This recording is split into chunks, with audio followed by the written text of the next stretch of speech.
खबर में आपका स्वागत है। मैं हूं सौम्या शुक्ला। चलिए बिहार की खबरों की तरफ रुख करते हैं।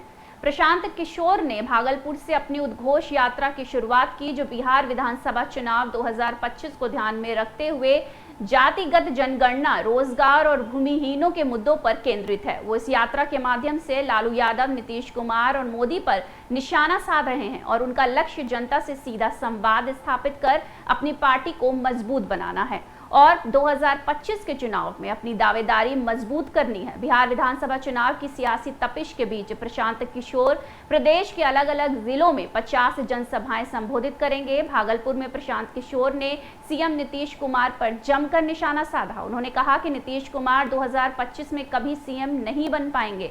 इस बात को मैं लिख कर देने के लिए तैयार हूं। नीतीश कुमार बीमार हो चुके हैं, शारीरिक और मानसिक तौर पर कमजोर हो गए हैं। उन्हें अपनी पार्टी के नेताओं और मंत्रियों तक के नाम याद नहीं रहते। पार्टी में नेता कौन है, मंत्री कौन है, ये मुख्यमंत्री को पता ही नहीं है।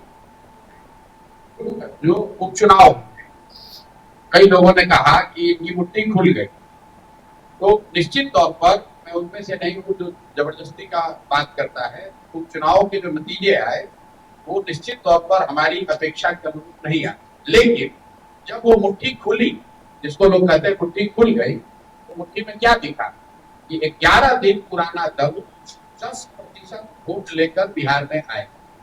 आप लोग तो खुद पत्रकार अनुभवी लोग हैं। बिहार में भाजपा जैसे दल को पहला 10% वोट लेने में 20 वर्ष लगे। पिछले विधानसभा चुनाव में भाजपा को 19.6% वोट आया था। कांग्रेस जो सैकड़ों साल पुरानी पार्टी, उसको 9.6% वोट आया था। जदयू को 15% से कम वोट, और कोई भी दल नहीं है जिसको 10% ज्यादा वोट आए। जब चुनाव 2 अक्टूबर को बना, 31 अक्टूबर को हम लोग को एक टेम्पररी सिंबल मिला, और ठीक 11 दिन के बाद जब चुनाव हुआ तो उसमें 10% वोट मिला है। सिंबल की इतनी महत्ता है कि जो लोग आपको वोट देना भी चाहते हैं, अगर उनको सिंबल पता ही नहीं चलेगा तो वोट देंगे। और ये मेरा आकलन नहीं है।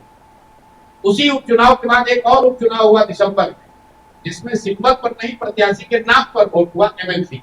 उसमें कल चुनाव को 22% वोट आया है। राजद तीसरे नंबर पर रही है और एनडीए का उम्मीदवार चौथे नंबर पर। तो अगर सिंबल के लिए हम लोग को थोड़ा और समय मिलता तो निश्चित तौर पर उपचुनाव का और बेहतर प्रदर्शन होता। बिहार की इस खबर में फिलहाल इतना ही। देश और दुनिया की तमाम खबरों के लिए देखते रहिए आज की खबर।